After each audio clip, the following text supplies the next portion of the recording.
የሚገርመኝ ነገር የሚገርማችሁ አሜሪካ ላይ እንግዲህ አይታችሁት ከሆነ ከ400 በላይ እንደዛ አይነት ድርጅቶች አሉ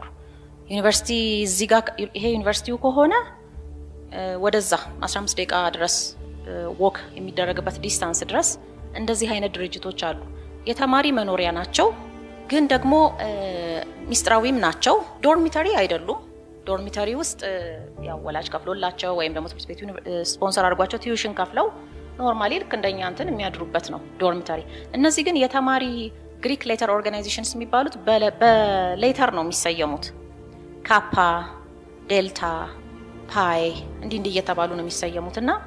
እጅግ በጣም ብዙ ነገር ውስጣቸው እንደሚደረግ ነው የሚነገረው የሚገርማችሁ ግን ብዙ ኢትዮጵያውያን ስለነሱ ሲያወሩ አልሰማም አያስተውሏቸውም ራሱ just one of the dormitories አርገው ነው የሚያልፏቸው እኔ ደግሞ በዛ ጋር ነበር የምንመላለሰው ራሱ እኔና ባለቤቴ የምንሄድበት ትምህርት ቤቱ እንደዛ እኛ እንደዚህ 10 ደቂቃ ወክ አድርገን ነው ትምህርት ቤት የምንገባው የተከራየንበት ቤት ማለት ነውና ልክ የኛም ቤት አልፋችሁ ስትጀምሩ መሄድ 1-3-4 ደቂቃ እንደሄዳችሁ ይጀምራል ሃይ ዴልታ ካፓ ምንድናቸው ግን እያልኩ ሄዳለሁ ስመለስ ምንድናቸው እያልኩ መለሳለሁ ኦፕን አይደለም ብዙም ተማሪዎች ሲወጡ ሲገቡ ኦፍ ኮርስ እናያለን ግን ምን እንደሚደረግ አታውቁም ከዛ በወራ አንዴ ወይ በሁለት ወራ አንዴ የቢራ ጠርሙስ ማጣሳ ዲበቃ መንገዱ አስፋልት ድረስ እስኪሞላ ድረስ ቀጥታው ሲጨፍሩ ያደሩበት ማለት ነው ተወርውሮ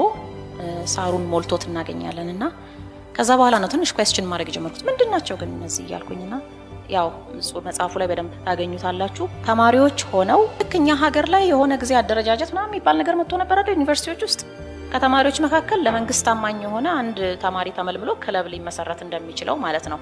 የኛ ሞር እንዲሁ ዝም ብሎ የኢንዶክትሪኔሽን ነገር ነው የነሱ ግን ጥልቅ ነው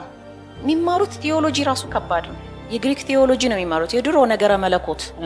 ስላችሁ የኛ የቅድስት ሥላሴ መንፈሳዊ ዩኒቨርሲቲ ማለት አይደለም የነሱ ነገረ መለኮት ሌላ ነው የዜውስ ሊሆን ይችላል የአርጤምስ ሊሆን ይችላልና በጣም ከባድ ጥልቅ መንፈሳዊ ትምህርት ይማሩበታል እዛ ጋር ከዛ ደግሞ ዲዘርቴሽኖች ማየት ጀመርኩ ግሪክ ሌተር ኦርጋናይዜሽን ውስጥ ሄዚንግ የተለመደ ነው ይላል ኦቨርዶዝ አድርጎ መውደቅ ሴክሹዋል ፕራክቲሱ ከባድ ነው ቅድም የተባለው ነገር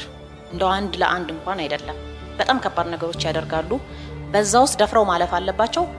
ሲባል ከዛ በኋላ ነው ለካ ወደ ኃላፊነት ቦታ የሚታጩት ተግባብተናል አይደል ተጽኖ ፈጣሪ ቦታ ላይ ፐብሊክ ሎው ሌጂስሌሽን ላይ የአንድ ፊልድ ታዋቂ ሰው ለመሆን በአንድ ፊልድ ተጠቃሽ ሰው ለመሆን አሁን እኔ የፈለገ ሐሳቤ አሳማኝ ቢሆን በእንደዚህ አይነት ኦርጋናይዜሽኖች በኩል አልፎ የሄደ ኤጁኬተር ካለ ሁሌ ተቀባይ የሚሆነው የሱ ሐሳብ ነው ሌጂቲሜት ይሆናል የሱ ዕውቀት ለምን በዛ በነዚህውስ በኩል አልፎ ነው የመጣው ለዛ ነው እኔ መድፈር የጀመርኩት በነገራችን ላይ ሃይማኖትን ለማንሳት እንዴ እነሱ ዜውሳቸውን ይዘዋል እኛስ